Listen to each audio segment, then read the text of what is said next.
لا حول ولا قوة إلا بالله العظيم. أعوذ بالله من الشيطان اللعين الرجيم. بسم الله الرحمن الرحيم. إن الله وملائكته يصلون على النبي يا أيها الذين آمنوا صلوا عليه وسلموا تسليما.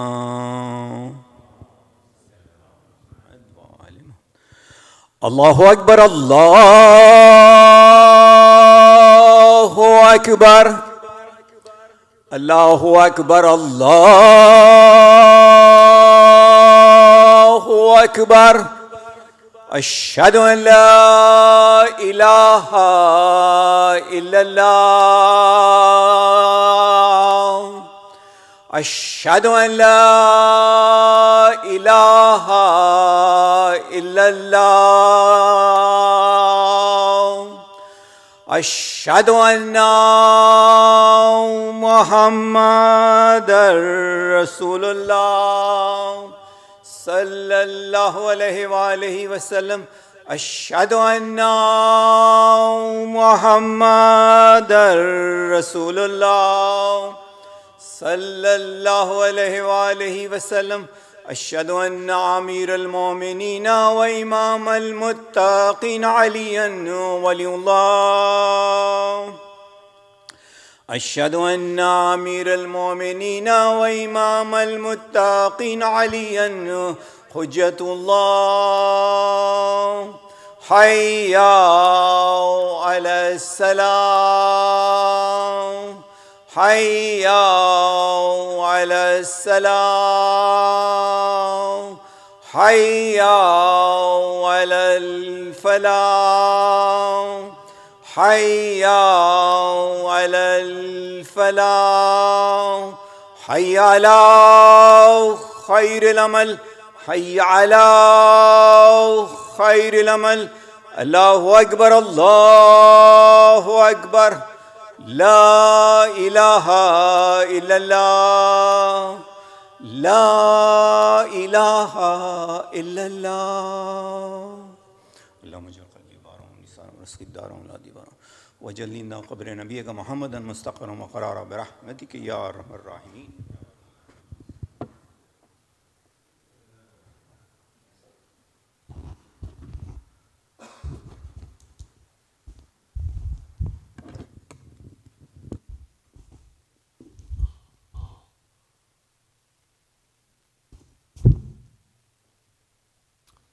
أعوذ بالله من الشيطان الرجيم. بسم الله الرحمن الرحيم.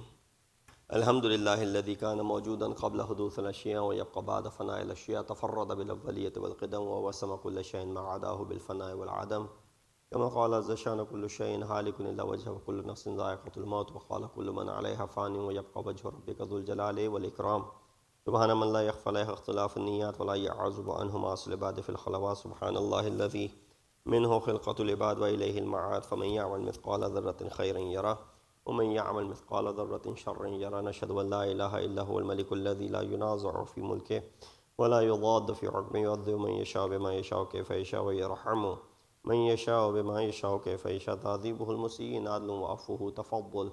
ونشهد أن محمدا سيد المرسلين وخير المبشرين والمنذرين صلى الله عليه وآله الهداة المهديين. من ركب سفينتهم نجا واهتدى ومن تخلف عنها ضل فغرق.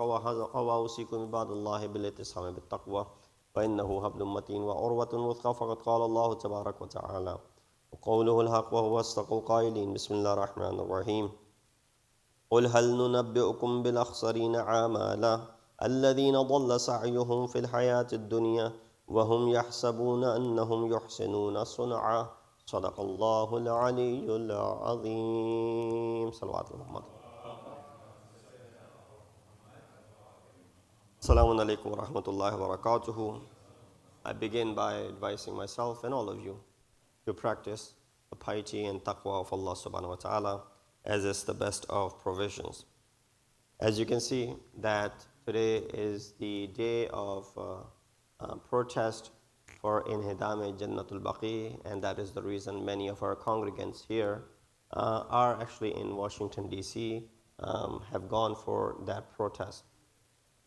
I recited these two ayat from chapter 18, Surah Kahf, in which Allah subhanahu wa ta'ala addresses by saying, O Prophet, say, shall we inform you who will be the greatest losers in their deeds? Those whose efforts are wasted away in the life of the world, while they think that they are doing something good. And it's an interesting ayah, and I chose this ayah primarily because of the brand of Islam that is presented by the Ali Saud and the Wahhabism. This ayah fits perfectly as far as their agenda and as far as their acts and deeds are concerned. In their mind, they think that they're doing good to mankind and especially to Islam. They are refining Islam and they are protecting Islam and they're purifying Islam. And in their sight, they are doing a favor to Muslimin. Ayah says, these are the greatest losers in their deeds. Why? Their efforts are all wasted while they think that they're doing something good along the way. Good ethics are good, but they carry calamity with them. Imam said, Ilahi wahabli ma'ali al-akhlaq. Allah bless me with the exalted ethics, the best of the ethics. Wa'asimni min al-fakhr. And protect me from fakhr and pride and false pride. There are certain acts which Quran considers haba'an manthura, manthur with a tha, as in ayat number 23 of Surah Furqan, which are floating, scattered, floating dust. Just look at this analogy. Look at this example. Haba'an manthura. They are scattered, floating dust. Does anyone pay attention to that? Is there any value to the scattered, floating dust that you see? If anything, you try to hide yourself from it so that dust does not get into your system and you have trouble breathing. You protect your mouth. You put on a mask, for example, if there's dust that is floating around. So there's zero value to this dust, which is Quran mentions as haba'an manthura. The incompetent Wahhabi regime thinks that they're doing Muslim Ummah a favor by continuous destruction and demolition of Islamic heritage. We want to eradicate all the means of idol worshipping. We want to get rid of all of those things which might lead to someone believing that people are associating partners with Allah subhanahu wa ta'ala. We want to rid of any type of polytheism, shirk that exists within the circles of Islam. And that's what their mentality is. Their actions are like floating, scattered dust, and on Qiyamah it will lay as a rock covered with soil in front of them.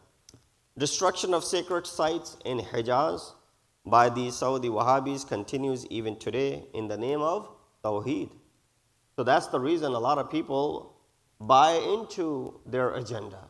Oh, what they're doing is right. I don't know if you've ever had the chance to visit Jannatul Baqi, if you've gone for Umrah and Hajj, and if you've visited the graves in Jannatul Baqi, and you look at the state of those graves, how they're being maintained, you only find security guards on top of a few graves because they know people don't care about the rest of the hundreds and thousands of graves that exist in Baqi. Those are the only 4 graves that they are protecting that belong to the 4 Imams. And when you see when those people who are standing there, or those who are trying to communicate with you, or those who are situated there with the purpose, first of all, you'll see the billboards which says visiting the graves is not allowed. Visitation of the grave was not done by the Prophet. Visitation of the grave was not done by the companions. Visitation of the graves was not done by the Tabi'een. And all of that is mentioned to discourage you from visiting the graves. And secondly, if someone doesn't pay attention to, which has been written in multiple languages, it's there in English, it's there in Urdu, it's there in Arabic, it's there in Farsi, it's there in Bengali, and many other languages that people who are visiting there, it's written, translated into all these languages. If someone doesn't pay attention to that, they have these individuals who are standing there wearing similar garb, colorful a little bit, and and they're speaking and they're telling people to go away. Why? Because what are you doing over here? This is something which is not a sunnah of Rasulullah. Why are you deviating from the sunnah of Rasulullah? It is as if to say that everything that you do in your life is based on the sunnah of Rasulullah. That this one action will be so detrimental to you. And then so much propaganda against it that there's no mention of any Sahabi visiting the graves of the deceased. There's no mention of Rasulullah visiting the graves of the deceased. There's no such mention, and this act is something which is not permissible. And therefore anyone who does that automatically is doing shirk. When you go and stand on a grave, you're doing what? You're doing shirk. You're associating partners with Allah subhanahu wa ta'ala. That's mind-boggling. That's something which is incomprehensible. That how is it by merely standing on the grave of a person whom you love is equated with associating partners with Allah subhanahu wa ta'ala? He said, no, as long as you stand on it, that might not be a problem. But we don't want to let you stand on it because you can't get close to the graves of Aimma Athar. And even the grave of Rasulullah, there's a barrier. You can only pass through it. And if you try to stand and read the ziyarat, someone will come and tell you, move along. He says, standing on it, okay, we might come along with you. But when you speak to those who are buried in it, when you talk to them and when you do tawassul to them, other than Allah subhanahu wa ta'ala, that is where the problem arises. And so, Ayatollah Mohsin Qarati, Sahib Tafsir Noor, he said once I was in Jannatul Baqi, and he said I got engaged into conversation with one of these people who were standing there. I won't even call them ulama because they're not. They're just trained individuals who speak various languages to just go out and tell the same thing like a parrot repeating so that people don't have any conversation. And then if things escalate, they can call the security guards. So he got into a conversation with someone who was standing there. He said, imams that are buried over there, they're dead. They can't do anything. Why are you doing tawassul to them? They can't do anything. They can't even do anything for themselves, let alone if they can do anything for you. And then he gave an example by throwing a pen on the floor. He said, go ahead and ask your imam if he can help you with this. Asked the Mohsin Qarati, Hazar Jawab, he said, I'll throw a pen on the floor. You ask Allah if he can do anything about it. So he threw a pen on the floor. He said, well, go ahead and ask Allah subhanahu wa ta'ala to pick this pen up for you. Does that mean you can't ask Allah either? What kind of mindset is it that you're saying that if you throw a pen on the floor, your imams cannot help you pick it up? I don't need imams' help for picking up the pen. If that's the case, even Allah, I throw a pen on the floor, I say, oh Allah, help me pick this pen up. Unless some magic happens, it will not. That's the mindset. And that is you're trying to fight. So in their minds, they think that they are doing this in the name of Tawheed. They believe visiting the graves and the shrines of the prophets and imams or the saints was a form of idolatry and totally un-Islamic. Those who did not conform with their belief were killed and their properties were confiscated. So yes, those who lived in Saudi Arabia, those mu'mineen who do not subscribe to that ideology, it was very difficult for them to survive in those situations. While that was their hometown, that was their place of living, and to be able to keep their faith hidden in a sense, so that when they oppose this ideology, they're not persecuted and their properties are not confiscated. Just a brief background of Baqi. The origins of Al-Baqi. Literally, Al-Baqi means a tree garden. The word Baqi refers to a tree garden. It is also known as Jannatul Baqi, primarily because of the personalities that are buried over there, resembling it to a piece of paradise. Right? When you have the wujud of imams over there, when you have the wujud of the wives of the Prophet, when you have the wujud of the aunts of the Prophet, when you have the wujud of many high-profile personalities that were either relatives of the prophets or companions of the prophets buried over there, that piece of land becomes what? Seems like a paradise. And therefore we call it to be Jannatul Baqi due to its sanctity. Yazid gathered people in Masjid during his reign. And he narrated a false dream. He narrated a false dream. He said, I woke up and he said, I saw a dream that the tree in Gharqad, Baqi al-Gharqad, the tree garden in Jannatul Baqi, or that Baqi, is crying and it's complaining.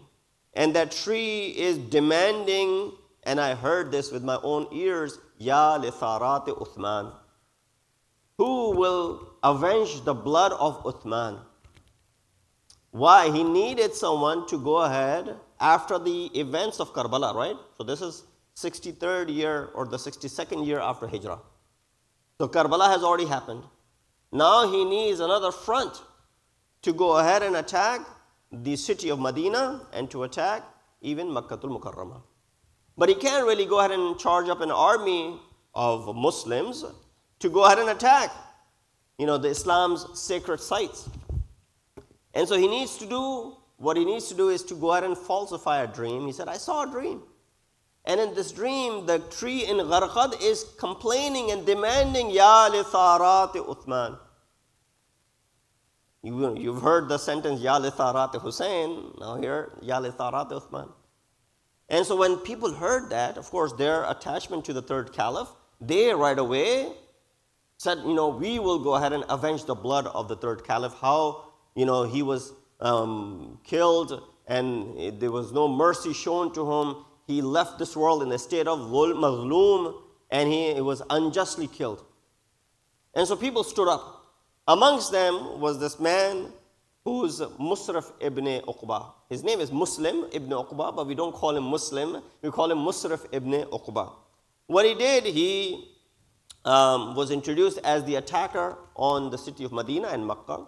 You go ahead and read the history in the 62nd and the 63rd year after Hijrah. In all of these books of history, such as Tarikh Dimashq, Tarikh Baghdad, and even the older texts, for example, Sirah ibn Hisham and other books of Sirah, you'll find it in there. That many of these books of history, they talk about what Yazid did.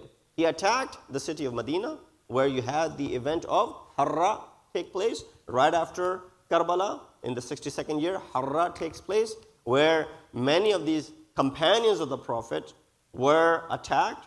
They were treated badly. Yes, they refrained from touching Ahlul Bayt because they had learned their lesson in Karbala. But everything else, they attacked in the city of Medina, and they also attacked the Kaaba. So that happened, only 50 years after the wafat of Rasulullah. The first companion that was buried in Baqi was Uthman ibn Mad'un, who died in the 3rd year after Hijrah. Rasulullah's son Ibrahim, who passed away in his infancy, was also buried in Jannatul Baqi. The site of the burial ground at Baqi was gradually extended. Nearly 7,000 companions of Rasulullah were then buried in this Baqi. We have amongst the Ahlul Bayt, the 2nd, the 4th, and the 5th, and the 6th Imams are also buried in Baqi. Aqil ibn Abi Talib and Abdullah ibn Jafar al-Tayyar are also buried in Baqi. Amongst the relatives of Rasulullah, you find his aunts Safiya and Atika, the paternal aunts of Rasulullah, are buried in Baqi. Wife of Abu Talib alayhi salatu wasalam, Bibi Fatma bint Asad, is also buried in Baqi. The 3rd caliph was also, and of course Ummahatul Mu'mineen are also buried in Baqi. The 3rd caliph was also buried outside, but then it was included as the Baqi was extended.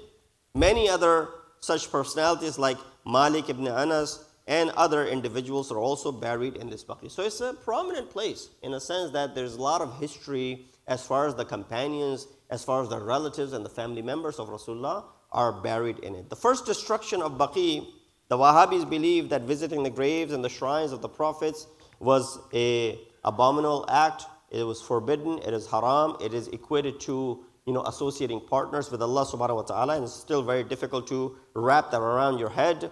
Those who did not conform with their belief were either killed or they were sent into exile, or their properties were confiscated. Since their first invasion, we find in the year 1205 Hijri, right? So this is about 200 238 years ago, 240 years ago. That's when first time the Wahhabis made several attempts to gain foothold in Hijaz, but they failed. So 200 years ago, they first started all of this movement.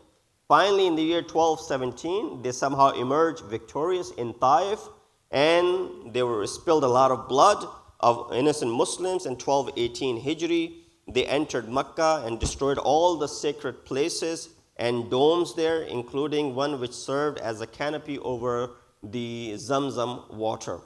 In 1221, the Wahhabis entered Medina. They desecrated Baqi as well as every mosque that they came across. An attempt was even made to demolish the Prophet's tomb and masjid upon which Rasulullah's grave is, but for reasons here and there, this idea was abandoned. In subsequent years, Muslims from Iraq, Syria, Egypt were refused entry into Mecca to perform Hajj. King Al-Saud set a precondition that those who wish to perform the pilgrimage would have to accept Wahhabism, or else they be branded as non-Muslims and treated as non-Muslims. Thus, they cannot enter the Haram of Mecca and Medina. Becoming ineligible for entry in the Haram, Al-Baqi was razed to the ground and no sign of any grave or tomb whatsoever. But of course, the sign that they have for the graves mark is just one stone for men and 2 stones for women. That's the way of distinguishing between the gender of the grave, the person who's buried in it. You see 1 stone on each grave, and that would be it. Thousands of Muslims fled Mecca and Medina and bid to save their lives, escaping from the mounting pressure and as well as the persecution that they were facing from this regime.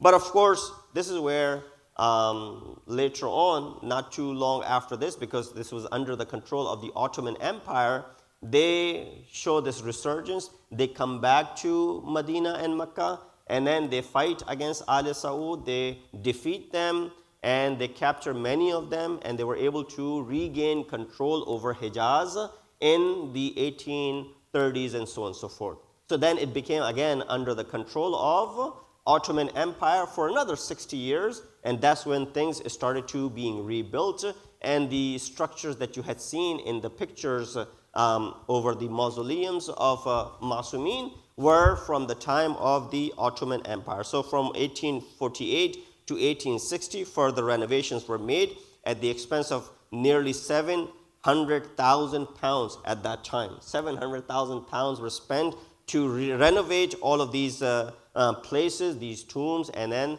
these shrines were rebuilt. But then the second plunder of the Wahhabis takes place. The Ottoman Empire had added splendor to Medina and Mecca by building religious structures of great beauty and architectural value. Richard Burton, who visited the holy shrines in year 1853, disguised as an Afghan Muslim and adopting a Muslim name as Abdullah, speaks of Medina boasting 55 mosques at that time. I don't think that there are that many now, as well as shrines. Another English adventurer who visited Medina in the year 1877 to 78 describes it as a small, beautiful city resembling Istanbul. You know, Istanbul had a name at that time, so the city was resembling Istanbul. He writes about its white walls, golden slender minarets, and the green fields that existed at that time in Medina. Of course, in 1924, as the fall of the Ottoman happens, Wahhabis entered Hijaz for a second time, carried out another merciless plunder and massacre. People in streets were killed, houses were razed to the ground, women and children were also not spared. Aun ibn Hashim, who was the sheriff of Medina, writes that before me a valley appeared to have been paved with corpses, dried blood staining everywhere all around. There was hardly a tree which hadn't have 1 or 2 dead bodies in its roots. These were the scenes that people, eyewitnesses, saw themselves. Of course, in 1925, Medina surrendered to the Wahhabi onslaught. All Islamic heritages were destroyed. The only shrine that remained intact was the shrine of Rasulullah.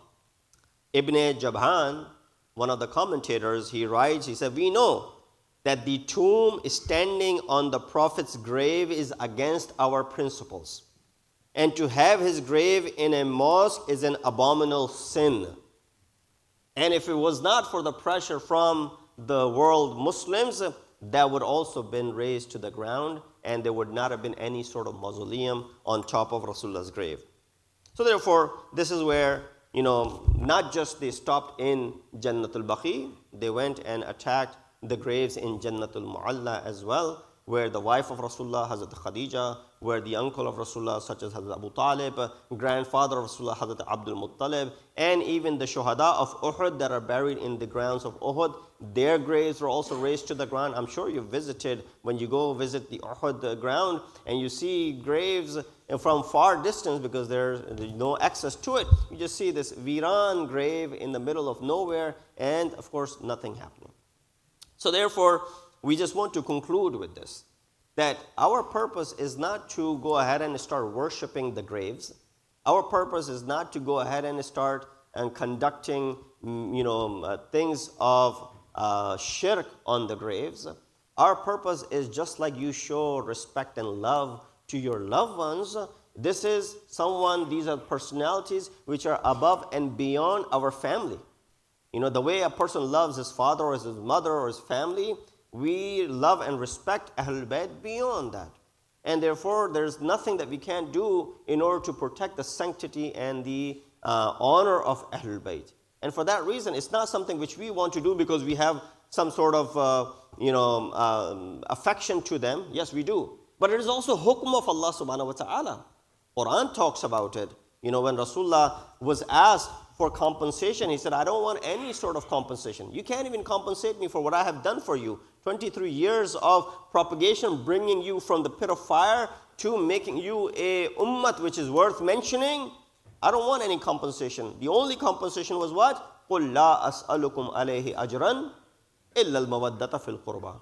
I want nothing except mawaddat and love for my qarabadar, my family members.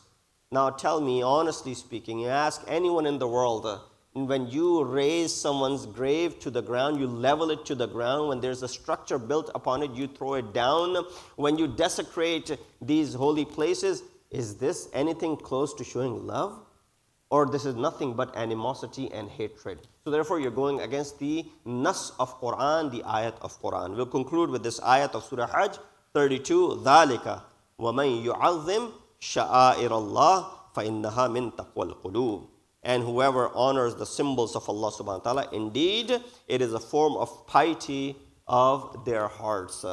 Just the same way Allah has mentioned many sha'air, which are nothing but structures. Safa, inna safa wal marwata min sha'airillah. Indeed, Safa and Marwa are sha'airillah. What is Safa and Marwa? Safa and Marwa are merely mountains. But Allah counts those mountains to be what? His sha'air, His signs, His symbols. Qurbani that you do at the time of Hajj, Allah calls that Qurbani to be amongst His signs. It's an animal. It could be any animal. It could be a goat, it could be a lamb, it could be a cow, it could be a camel. But Allah calls that animal which you're sacrificing in Surah Hajj to be what? Amongst His symbols. Okay, animal is understandable. Allah says, no, the thing that are wrapped around this animal is also a sha'airullah. To what extent do you want to go to when Allah subhanahu wa ta'ala considers all of these, even the animals and what they're wearing, according to the ayat of Quran, is considered to be the sha'air of Allah? Then these personalities, are they not the symbols of Allah subhanahu wa ta'ala? These personalities came to eradicate kufr and eradicate shirk. You think we're going to go ahead and bring the kufr and shirk back by visiting to their graves? That is not the case. All we're trying to do is to bring about awareness that this inhidam of Jannatul Baqi was an act of utter brutality, and we condemn it with all our means. And that is the reason many of our brothers and sisters today are present in front of the Saudi embassy in Washington, D.C., and they are chanting slogans, and they are doing their part in order to bring in awareness as to why we want Al-Baqi to be rebuilt. We ask Allah subhanahu wa ta'ala to make this dream a reality, inshallah. We ask Allah subhanahu wa ta'ala that this dream becomes reality within our lifetimes, inshallah. We ask Allah subhanahu wa ta'ala that the ease of visiting the graves of Ahlul Bayt Athhar in Baqi becomes a reality, inshallah. Inna asr al-hadith wa ablagh al-mawidha kitabullah wa billahi min ash-shaytan ar-rajim. Bismillah ar-Rahman ar-Rahim. Wal asr inna al-insana lafi khusr illa alladhina amanu wa amilu as-salihat wa tawasaw bil haqqi wa tawasaw bis sabr.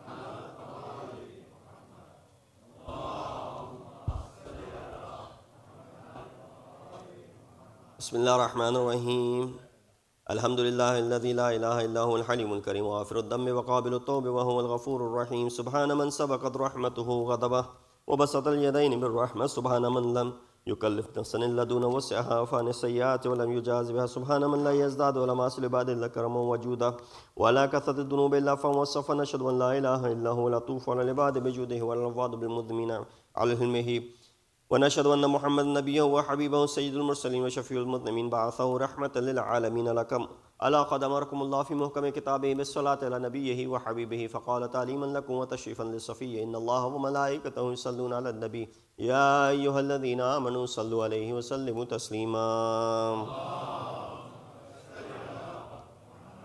وصلى على سيد المرسلين وشفيع المذنبين نبينا محمد صلى الله عليه وآله وعلى إمام المسلمين وقائد الغر المحجلين أمير المؤمنين علي بن أبي طالب صلوات الله وسلامه عليه وعلى سيدة نساء العالمين وبذة خاتم النبيين سيدتنا فاطمة بنت رسول الله صلوات الله عليها وعلى الحسن المجتبى والحسين الشهيد بكربلاء وعلي بن الحسين ومحمد بن علي وجعفر بن محمد وموسى بن جعفر وعلي بن موسى ومحمد بن علي وعلي بن محمد والحسن بن علي عليهم الصلاة والسلام اللهم صل على مولانا صاحب الزمان ما هي آثار البدع والطغيان هادم أمنية الشرك والنفاق حاسد فروع البغي والشقاق صلوات الله وسلامه عليه وعلى آبائه الكرام اتصلت الليالي والأيام اللهم عجل فرجا وسهل مخرجا واكحل ناظرنا بنظرة منا إليه واجعلنا من المستشهدين بين يديه وتفضل على أمراء المؤمنين بمزيد التوفيقات وازدياد الإقبال وأولو الدرجات اللهم افعل بنا ما أنت أهله ولا تفعل بنا ما نحن أهله بجاه محمد وآله المعصومين صلوات الله عليهم أجمعين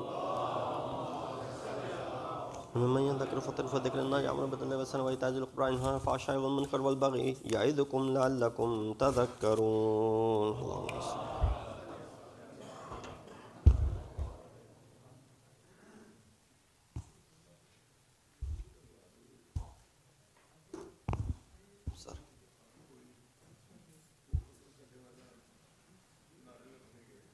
الله أكبر الله أكبر أشهد أن لا إله إلا الله أشهد أن لا إله إلا الله أشهد أن محمد رسول الله أشهد أن محمد رسول الله أشهد أن عليا ولي الله أشهد أن عليا حجة الله حي على الصلاة حي على الصلاة حي على الفلاح حي على الفلاح حي على خير العمل حي على خير العمل قد قامت الصلاة قد قامت الصلاة الله أكبر الله أكبر لا إله إلا الله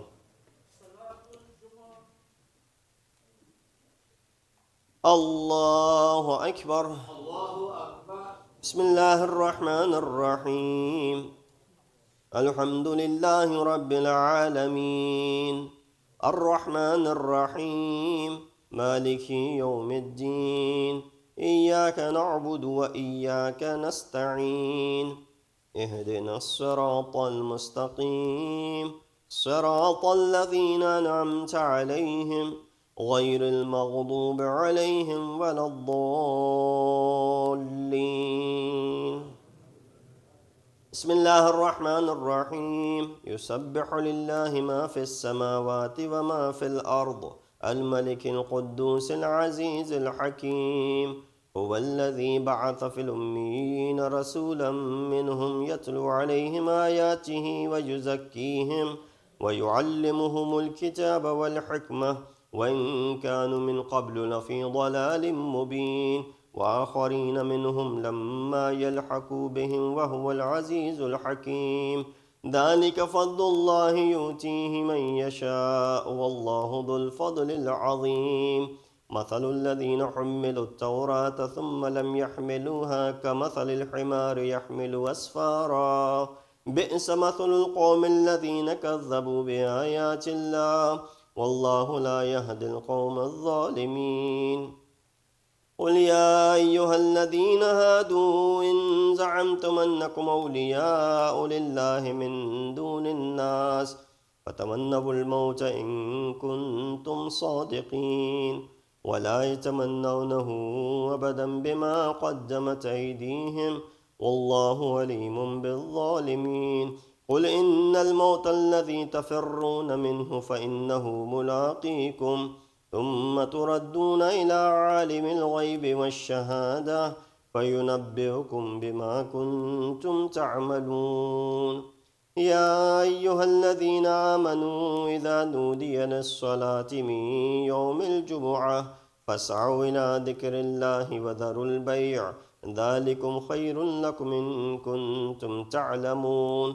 فإذا قضيت الصلاة فانتشروا في الأرض وابتغوا من فضل الله واذكروا الله كثيرا لعلكم تفلحون. وإذا رأوا تجارة أو لهوا انفضوا إليها وتركوك قائمة قل ما عند الله خير من اللهو ومن التجارة والله خير الرازقين. الله أكبر. اللهم صل على محمد وآل محمد. وربنا آتنا في الدنيا حسنة وفي الآخرة حسنة وقنا عذاب النار بجاه محمد وآله الأطهار. الله أكبر.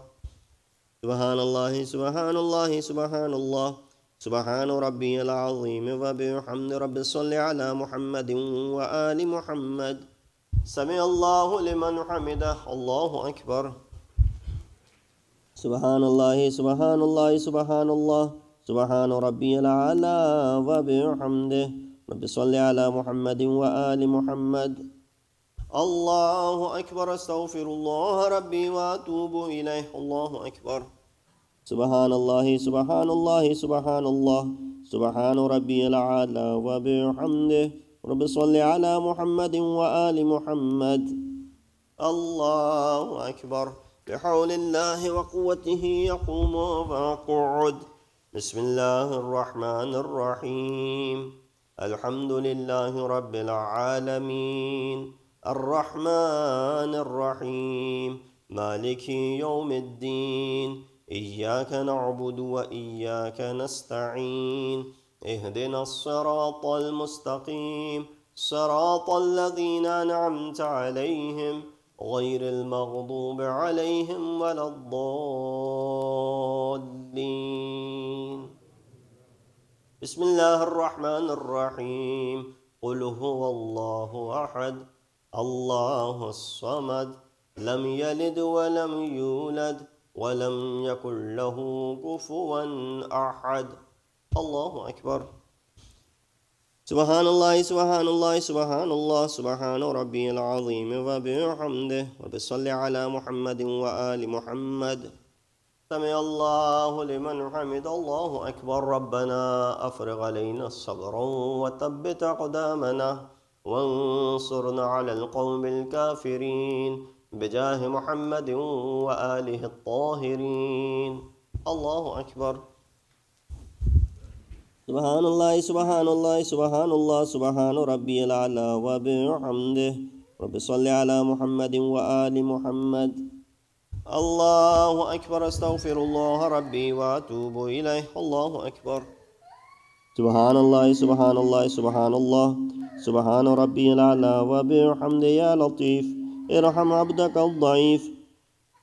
الله أكبر. الحمد لله. أشهد أن لا إله إلا الله وحده لا شريك له وأشهد أن محمدا عبده ورسوله. اللهم صل على محمد وآل محمد. السلام عليك أيها النبي ورحمة الله وبركاته.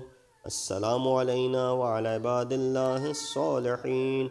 السلام عليكم ورحمة الله وبركاته. الله أكبر. الله أكبر. الله أكبر.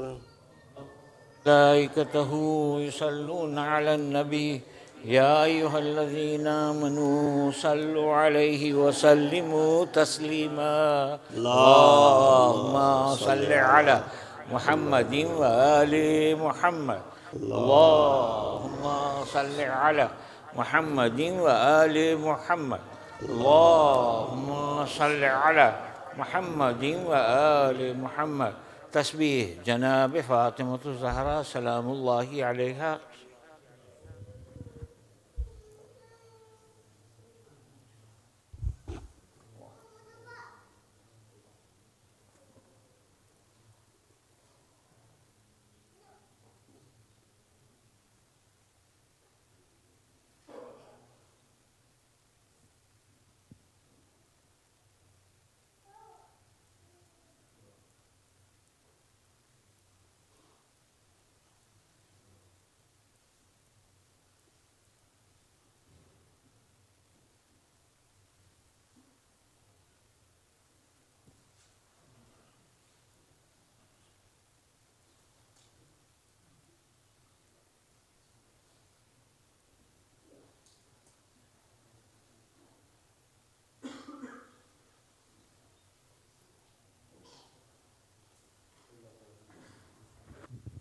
بسم الله الرحمن الرحيم أستغفر الله الذي لا إله إلا هو الحي القيوم الرحمن الرحيم ذو الجلال والإكرام وأتوب إليه. All of us together. بسم الله الرحمن الرحيم اللهم كن لوليك الحجة لابن الحسن صلواتك عليه وعلى آبائه في هذه الساعة وفي كل ساعة وليا وحافظا وقائدا وناصرا ودليلا وعينا حتى تسكنه أرضك توعا وتمتعه فيها طويلا برحمتك يا أرحم الراحمين.